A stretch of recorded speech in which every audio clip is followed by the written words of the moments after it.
In the 1960s, Professor Jose Delgado took a normally hostile bull and implanted electrodes into its brain, electrodes that could be activated by a radio transmitter.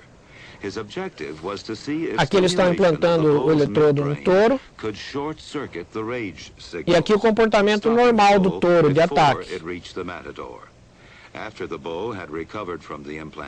Aqui o Dr. Delgado com o estimulsível e a muleta nas duas mãos.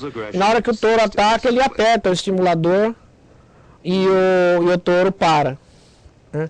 Então, se mostrando que esse comportamento poderia ser usado para controlar esse tipo de estímulo poderia ser usado para controlar o comportamento dos animais.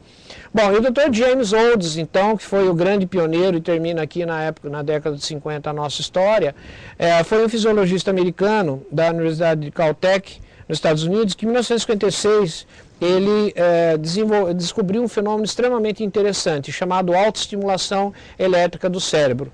No que consistia esse fenômeno? Ele notou que se ele ligasse um eletrodo profundo colocado no sistema límbico ou no hipotálamo e ele ligasse isso a uma alavanca que o rato mesmo poderia apertar, dando estímulo elétrico naquela zona do cérebro, esse animal em alguns pontos ele iria apertar a barra muitas e muitas vezes, esquecendo até de dormir, de comer ou de se reproduzir, ou até enfrentar um choque elétrico, ele ter que atravessar para conseguir, mostrando que aquele estímulo era altamente motivacional. Ele queria repetir aquele estímulo. Veja então esse filminho, que interessante. El poder total de las emociones queda gráficamente mostrado en esa rata de laboratorio.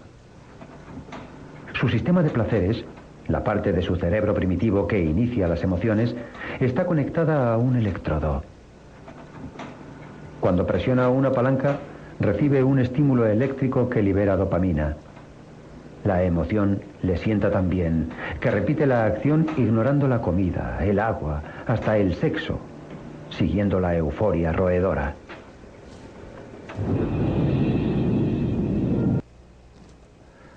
Então vocês viram que o animal tem um eletrodo implantado na cabeça, né? E numa área profunda, usando o método estereotáxico, cada vez que ele apertava a alavanca, que aparecia naquele osciloscópio, o estímulo era administrado numa parte do cérebro dele e ele repetia esse comportamento. Então, com isso, o que é considerado uma das maiores descobertas da neurociência do comportamento, se conseguiu demonstrar que havia circuitos motivacionais no cérebro, levando a motivação do animal a repetir um determinado comportamento. E essa motivação é extremamente importante para a sobrevivência do animal. Ou seja, aquilo que é bom deve ser repetido, aquilo que é mal deve ser evitado.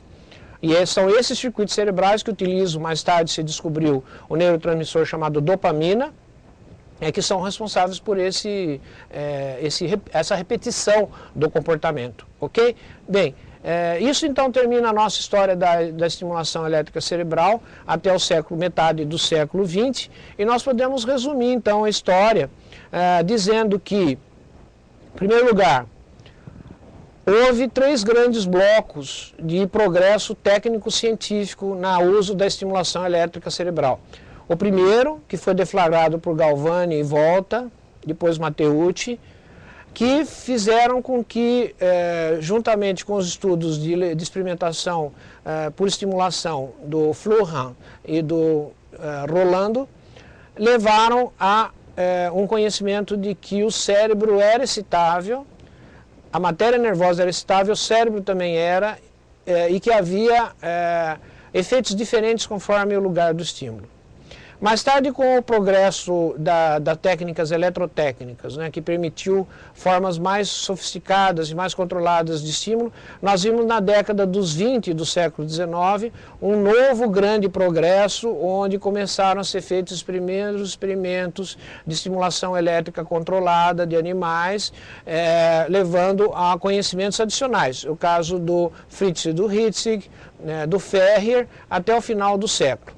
No começo do século XX, com a descoberta, com a invenção da plataforma de trabalho estereotáxica pelo Horsley e Clark, isso fez então que houvesse uma nova explosão de estímulos, de uso de estimulação cerebral em animais e finalmente também em seres humanos para fins clínicos ou para fins de pesquisa, como aconteceu com o Penfield e outros pesquisadores, ok?